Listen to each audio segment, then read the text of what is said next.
I bet you can't eat this really hot pepper. I bet you I can. Give me that. Oh, no, no, no, no, no. Yeah. Sorry, I've had that in my head like all day. Me and my sister always do that to each other. Like, one of us will be like, I bet you can't eat this really hot pepper. The other one will be like, bet you I can. Give me that. Oh, no, no, no, no. And I was like trying to describe that to my mom in the car today. She was like, om nom nom nom nom. What does that mean? So anyway, sorry. Hi everyone, this is Hart, and we're back with Dragon Force 2. With this part, I've finally gotten through that 5-hour chunk that I've been sort of struggling to get through, that 5-hour chunk of recording that I'd recorded previously and needed to do the commentary for. Now I think I've just got maybe 4 hours left, and then I can actually start recording something new. So, if you remember from the last part, we just managed to get all of my monarchs back to the castle that Barley and Tsubaki were defending.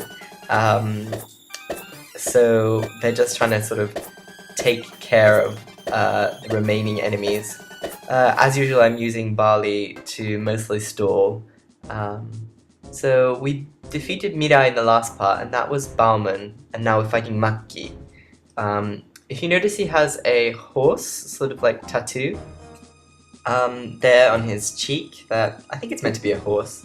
If you remember in some of the previous character descriptions I've given, there was the cat's cruciform, or the cat's crucifix, which was a group of travelling magicians, and then there was the rainbow horse, which were travelling fighters, and so I believe Maki is involved with them, which is why he has a horse on his cheek.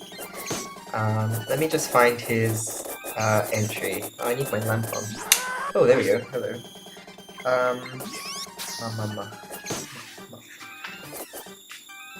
wish I could learn my Japanese alphabet better. I always forget what order they go in. Maki. Okay, here we go.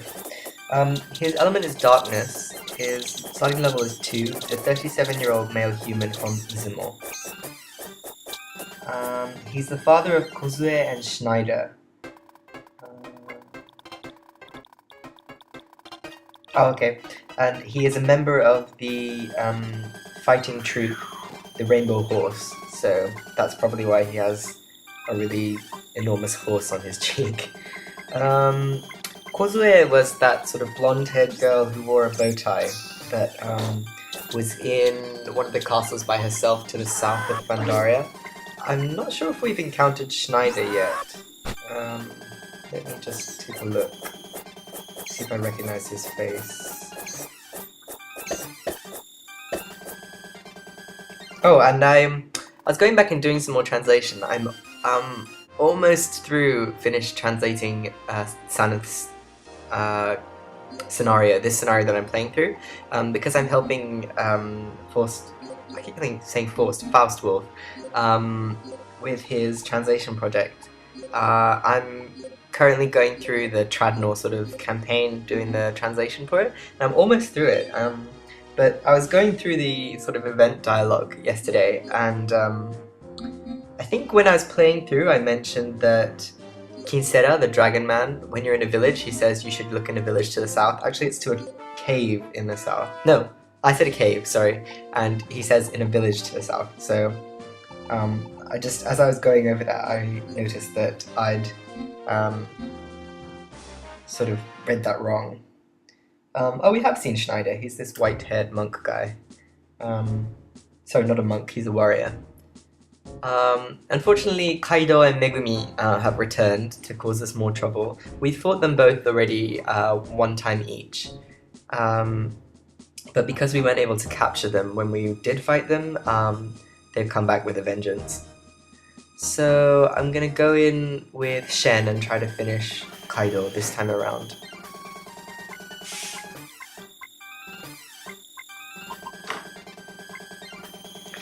Also, you might be glad to hear that coming towards the end of having to fight quite so many people at once. Believe me, I was struggling in this part of the story. I guess I kind of rushed ahead further than I should have by taking this central castle. Again, I mentioned this before, but it's a bit like that central castle that Topaz has. in the central portion of the continent in Dragon Force 1, you tend to get attacked from all sides, especially if you haven't done the quote-unquote right thing and gone to the south and taken Highland first, or even Highland and then BLAAARGH, and lastly taking Izumo. But this is the way I've done it, so I'm sticking with it. Sanith now has, I think, 4 skills, so I'm going to show one of them here. This is Charm.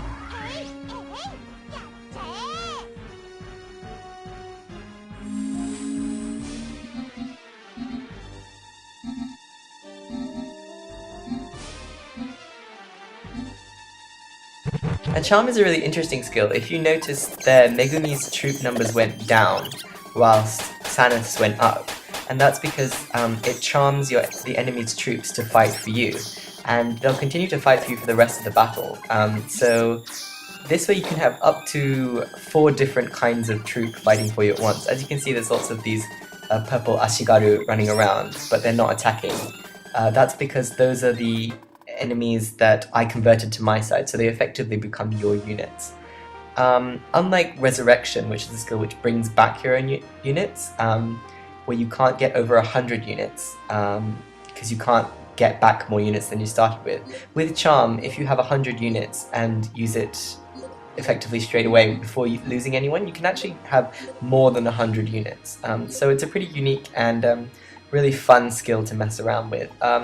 It's not as cost effective or as efficient in causing damage as, for example, just simply spamming Water Ball, but it's certainly more interesting, so I find myself playing around with it every now and then.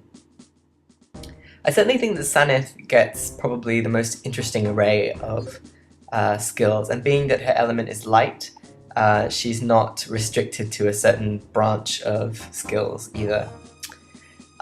This BLAAARGH person who's come to attack us is Gonzalez, and he has 80 bandits and 20 high beasts. So you'll notice that now units are starting to come to attack us being higher level, so Gonzalez is level 10 here, and having a full complement of 100 soldiers. So provided you're not unprepared, as I was going into this, once you sort of have only a few kingdoms left to conquer, you'll find that you start having lots more battles with a full 200 soldiers taking part, which can be quite exciting.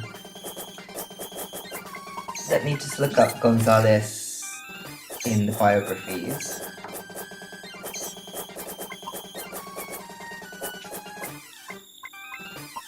Gonzalez, he's a beast warrior. His element is earth, his starting level is 3. He's a 41-year-old male beast man, and he's from BLAAARGH.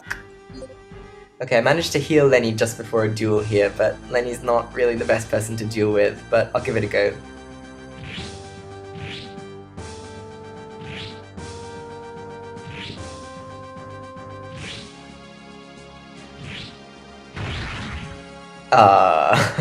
Okay, she actually didn't do as terribly as you might expect her to do.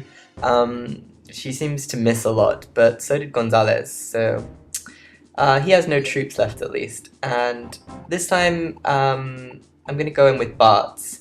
He only has 2 units, so this is basically going to be a duel. The advantage of having just 2 units left is that if you both have no units, you'll go immediately into a duel. But with these 2 units, I have time to cast 1 spell, which I'm going to use Dancing Sword, which gives him 2 attacks, which makes him fairly unbeatable in a duel.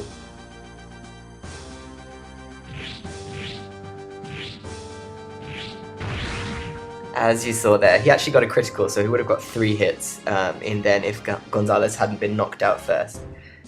So Bart's, I think Corday is another character that we've seen. She's that green-haired elf that has Dancing Sword.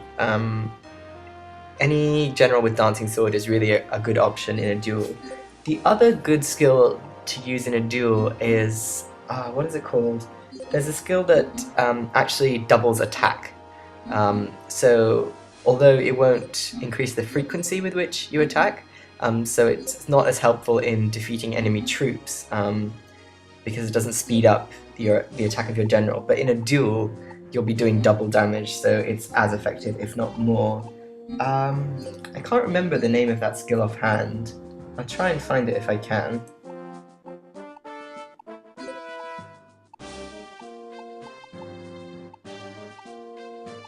There's Fire Sword, which multiplies your damage by 1.5. Maybe that was the one I was thinking of. Okay, it's not double damage. It's 150%.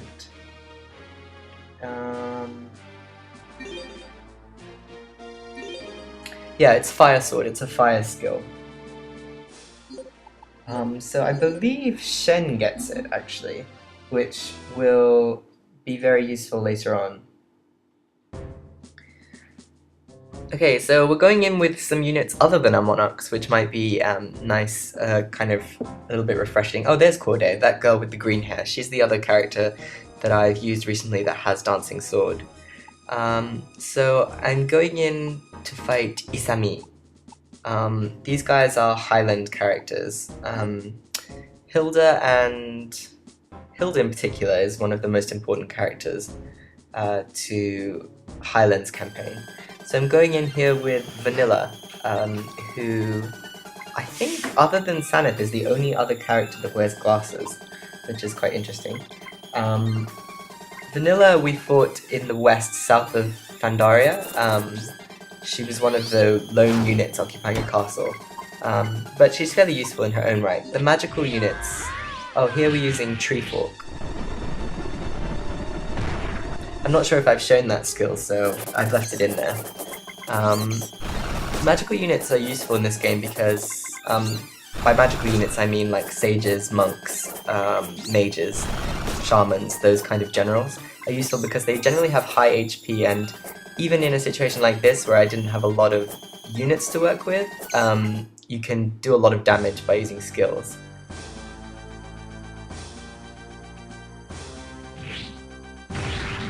And yeah, I really wasn't expecting much out of Vanilla there, but she did okay, good job. Let me quickly find Isami before he gets defeated. Isami is a samurai, he's a level 2 starter, his element is fire, he's a 36-year-old male human, and he is from Izumo. This is Hilda. Hilda and Dora, who's the enemy general on the furthest left wearing a green beret, are very important in Highland's campaign, so you'll definitely see a lot more of them if you were to play as Aberts. So let me find Hilda. I think Hilda has probably one of the most unique sprites. Hilda is a mage. Her element is light. She starts at level 1. She's a 20-year-old female human, and she's from Highland. And she's... Aberts has 3 older sisters, and they are Celine, Dora, and Hilda. And Hilda is the 3rd sister, so the youngest of her older sisters.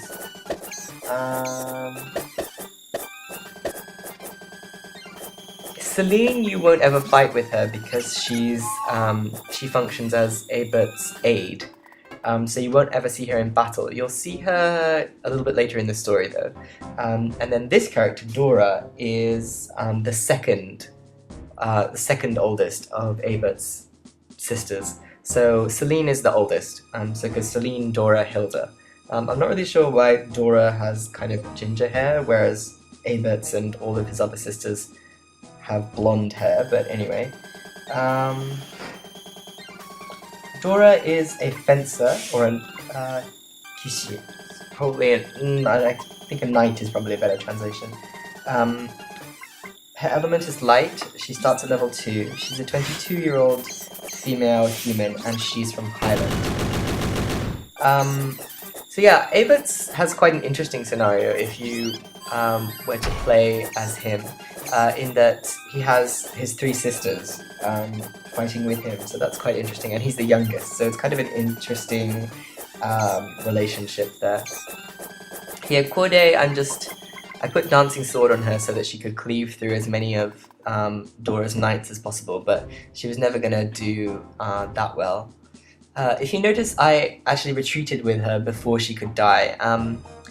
Generally, it's a good idea to retreat with your generals rather than have them be killed, because they won't have any downtime when they're in recovery. And now Henri's going in here against Isami, both with no troops, but Isami is in red health, so he's probably going to surrender straight away and not bother going to a duel.